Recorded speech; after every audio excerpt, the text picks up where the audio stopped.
why the Hindus could not resist. You see, you cannot resist state power. Beleaguered people, a minority, could not resist state power. Bengalis are not a warlike people. Punjabis, Hindus and Sikhs, they are warlike people, but even they could not resist state power in Pakistan. They were killed like flies and they had to run away because the Pakistani Punjabi Muslims in Pakistan, they butchered their next door neighbors like that all over Western Punjab.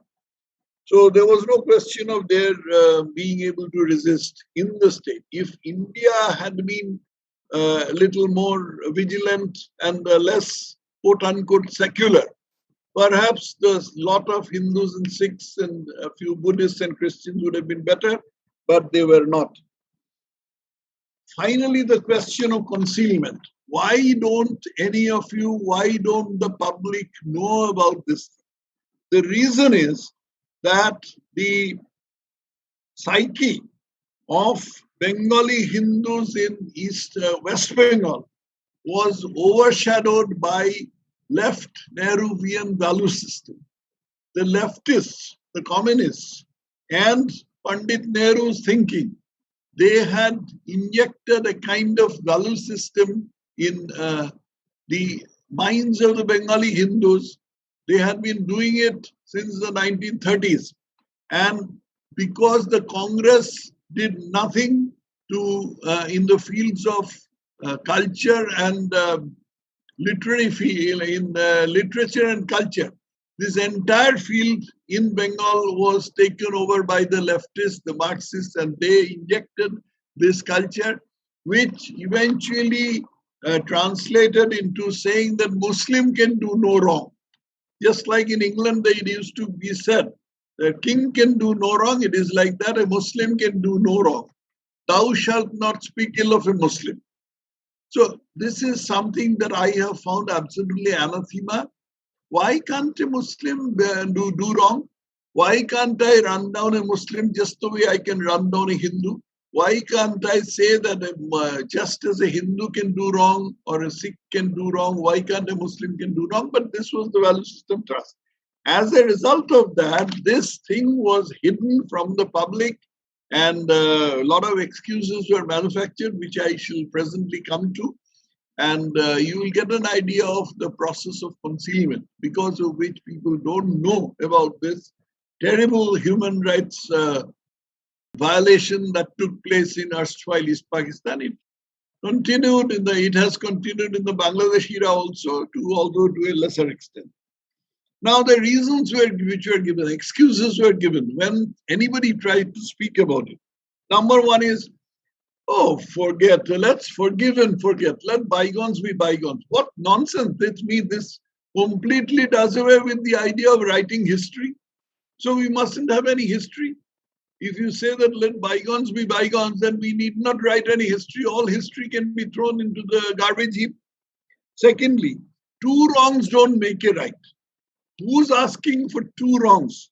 We are not asking, we would not dream of killing the Indian Muslims in retaliation of the Pakistani Hindus that the Pakistanis had killed in East Pakistan.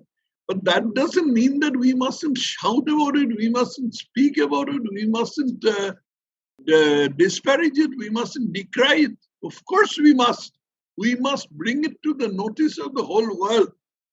You know, of all the refugee movements that have taken place in the world, including the very small refugee movement of Tibetans from China to India, people know about it. These are all listed in the annals of the United Nations High Commissioner for Refugees.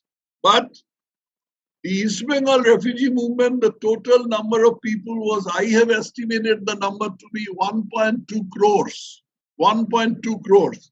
This doesn't find a place anywhere in the annals of the refugee movement.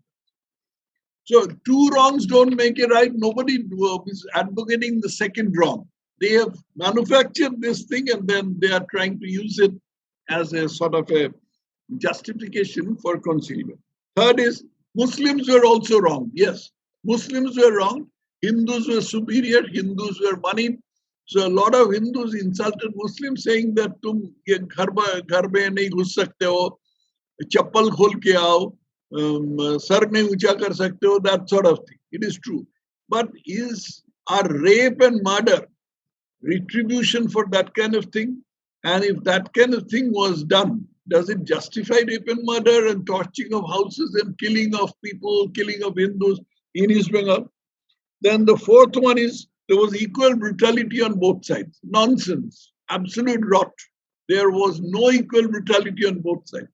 There were no anti-Muslim riots in West Bengal except 2 times, once in 1950 and once in 1964, and both were put down with all necessary force by the state government in West Bengal. Whereas in East Pakistan, the riots or the pogroms were engineered by the government itself. Then there is the argument, oh, many Muslims saved Hindu lives. Many Muslims saved Hindu lives. Big deal. They saved Hindu lives and helped them to come over to India. But they did not help them to stay on in Pakistan. Why? This is just an eyewash. Next is, it is all the fault of the British. Blaming the British is a very cheap game because the British never bothered to answer back. The British were at fault.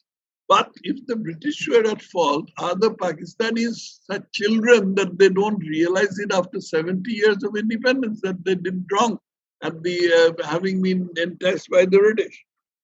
Then their religion is like that. What can you do? What is this? Can you imagine this kind of argument? Their religion is like that. What can you do? If somebody's religion says that it is religious for him to cut my throat, is it my duty to proffer my throat so that he can cut it, so that I respect his religion? Next argument is the Marxist argument that this is an economic struggle. Nonsense. It wasn't an economic struggle because Hindu zamindar and Hindu cultivator, Hindu fishermen, pauperized Hindus, all were driven out without exception. So, and from the upper caste Hindus all the way down to lower caste, so-called untouchable Hindus, they were all driven out without exception, just so long as they had a Hindu name. One surprising thing is, there are a lot of so-called lower caste Hindus still in Bangladesh. And there is a lot of oppression on them, not exactly mass murder or any such thing, but there is a lot of oppression on them.